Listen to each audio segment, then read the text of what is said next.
గత ప్రభుత్వం ఆర్థిక వ్యవస్థను ధ్వంసం చేసి ప్రభుత్వ ఆస్తులను తాకట్టు పెట్టిందని హోంమంత్రి అనిత అన్నారు. పెంటకోటలో ఆమె పర్యటించారు. గత ప్రభుత్వం పెంటకోట గ్రామాన్ని పట్టించుకోలేదన్నారు. రాష్ట్రానికి ఆర్థిక ఇబ్బందులు ఉన్నా సంక్షేమం, అభివృద్ధి పనులు వేగంగా కొనసాగుతున్నాయన్నారు. వైసీపీ హయాంలో ఒక్క రోడ్డైనా వేశారా అని ప్రశ్నించారు. జగన్ మానసిక స్థితి సరిగా లేదని, చంద్రబాబు వయస్సుకైనా గౌరవం ఇవ్వడం లేదంటూ మంత్రి అనిత తీవ్రస్థాయిలో విమర్శలు గుప్పించారు. మళ్ళీ వస్తాను నువ్వు చెప్పేసుకోవడం కాదయా, ప్రజలు చెప్పాలి. నువ్వు ఒక్క ఛాన్స్ అడిగిన పాపానికి 20 సంవత్సరాలు వెనక్కి తీసుకుపోయావు.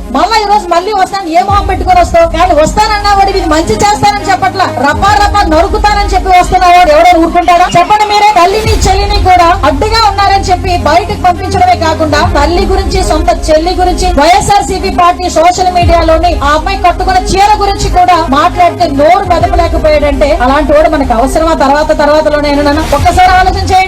లాస్ట్ ఎమ్మెల్యేగా పనిచేసినప్పుడు 2014 నుంచి 19 వరకు మద్యపాన నిషేధం చేద్దామన్నా కూడా చేయలేని పరిస్థితి, అంత దౌర్భాగ్యమైన పరిస్థితిలో తీసుకెళ్లిపోయిన తర్వాత మీ అందరి ఆధారంతో మీ అందరూ కూడా మళ్ళా తిరిగి ఎన్డీఏ కూటమి రావాలి అని గౌరవ చంద్రబాబు నాయుడు గారి మీద నమ్మకంతో, గౌరవ పవన్ కళ్యాణ్ గారి మీద ఉన్న నమ్మకంతో, ఈ రోజు మోడీ గారి మీద ఉన్న నమ్మకంతో మమ్మల్ని తీసుకొచ్చి మంచి మెజార్టీలు, మామూలు మెజార్టీలు కాదు, 44,000 మెజార్టీ అంటే పాయకరాపేట చరిత్రలో ఈ రోజు వరకు ఏ ఎమ్మెల్యే కూడా రాని మెజార్టీ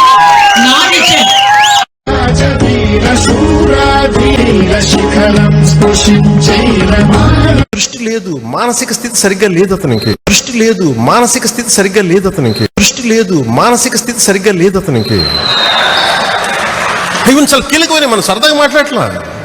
అతని బిహేవియర్ ప్యాటర్న్ ఎనీ సైకియాట్రిస్ట్